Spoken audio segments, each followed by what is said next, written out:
L'Organisation mondiale de la santé estime qu'environ 15% de la population mondiale a au moins une incapacité.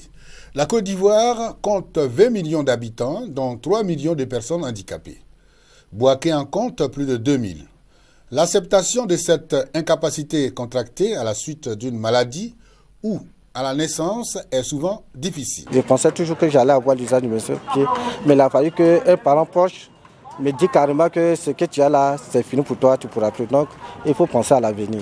Je ne supportais pas qu'on me voie en train de me déplacer avec mon type d'handicap. J'avais ce complexe-là. Mais aujourd'hui, j'ai remonté ce complexe. Koulibaly Daouda, lui, est malvoyant depuis avril 1996 et fait de son incapacité un atout. Je suis père de 4 enfants.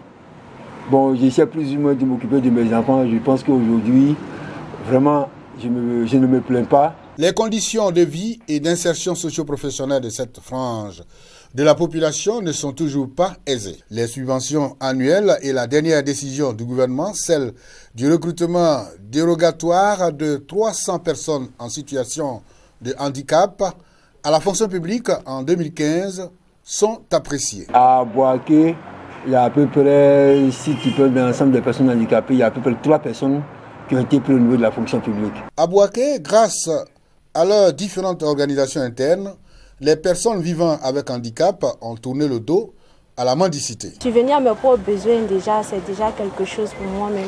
Je les encourage en tout cas, s'ils ont un métier, de se donner à ce métier-là et d'abandonner la mendicité. J'ai choisi mon métier parce que je sais que c'est ça qui peut me faire à manger. Ce n'est pas les pieds qui doivent me faire à manger, mais c'est les métiers. Cependant, de nombreuses autres difficultés ne facilitent pas l'insertion et l'épanouissement des personnes vivant avec handicap. Aujourd'hui, notre objectif c'est de pouvoir être impliqué dans les instances de décision au niveau des collectivités locales. Décrété le 3 décembre 1992 par l'Organisation des Nations Unies, la Journée internationale des personnes handicapées sera aussi une occasion pour les leaders des organisations des personnes vivant avec handicap de la ville de Bouaké de poser leurs préoccupations.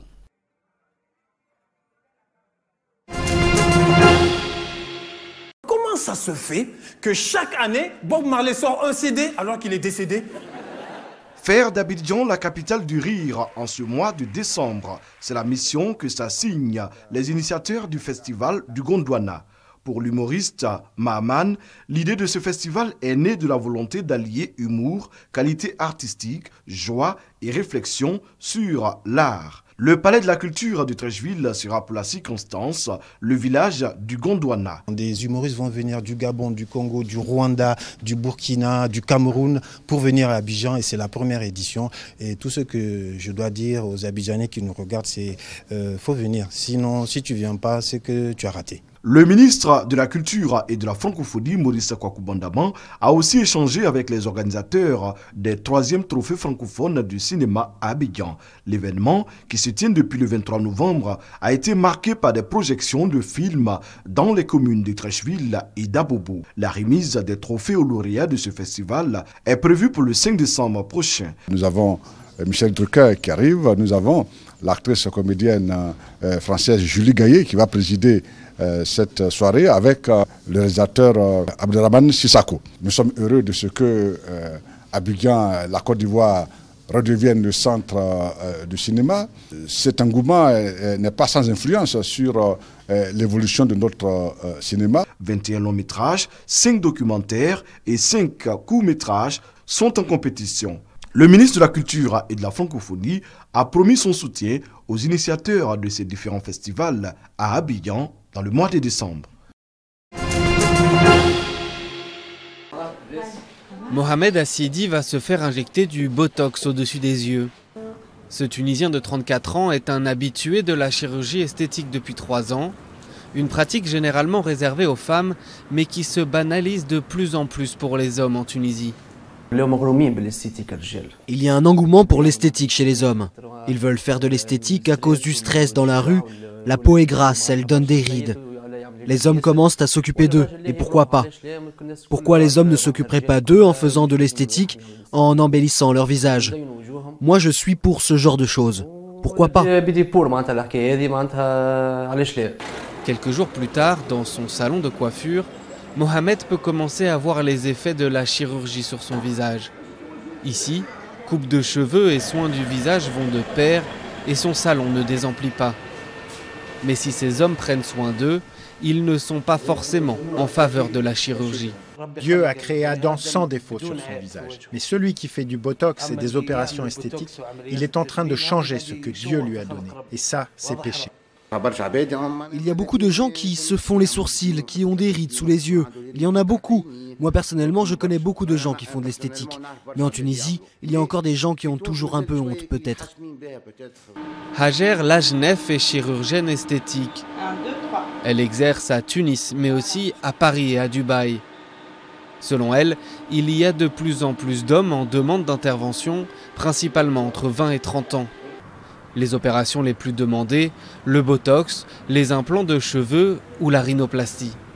Je vois beaucoup d'hommes, donc de plus en plus c'est vrai, parce qu'ils s'intéressent de plus en plus à leur physique, donc je les vois de plus en plus. Bon, ça a commencé au début un petit peu, maintenant ça devient de plus en plus fréquent de voir les hommes. Hajer Lajnef opère plus de 50 patients par mois et la chirurgie esthétique a de beaux jours devant elle en Tunisie où les prix sont moins élevés qu'en Europe, même si certaines interventions peuvent coûter plusieurs milliers d'euros.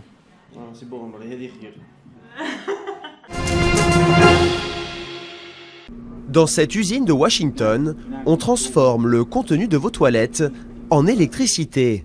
Cette installation est l'une des plus grandes au monde à recycler les excréments humains. Chaque jour, plus d'1 million de litres de matière fécale sont convertis en électricité. De quoi alimenter 8000 foyers. Nous avons la plus grande usine d'hydrolyse thermique grâce à nos cuves. Cette usine nous permet d'extraire la matière organique, la convertir en méthane, brûler ce méthane afin d'obtenir de l'électricité que nous utilisons pour faire marcher en partie cette usine. L'usine Blue Plains traite chaque jour près d'1,5 milliard de litres d'eau usée. Un processus gourmand en ressources qui fait d'elle la plus importante consommatrice en énergie de l'État. Grâce à cette nouvelle et infinie source d'électricité, c'est désormais près d'un tiers de ses besoins qui sont couverts. On utilise un capital qu'on a ici dans l'usine et qu'on donnait pendant des années gratuitement aux agriculteurs comme engrais. Et maintenant, on a mis au point une technologie qui nous permet d'en tirer de l'énergie. Ça réduit notre empreinte carbone d'environ 50 000 m3 de CO2 par an et nous économise des millions de dollars. Les excréments humains restent pour l'instant une ressource largement inexploitée. Mais selon l'ONU, ces déchets pourraient potentiellement alimenter jusqu'à 138 millions de foyers en électricité. Et si le biogaz est encore peu répandu, aux États-Unis, de plus en plus d'entreprises se veulent autosuffisantes. Une tendance qui émerge dans le secteur de l'énergie, c'est de générer de l'électricité dès qu'on en utilise. Ça offre aux consommateurs, aux propriétaires et aux entreprises plus d'options pour gérer et contrôler leurs coûts en énergie. Pour DC Water, l'objectif est clair, que l'usine devienne, à terme, autosuffisante en électricité.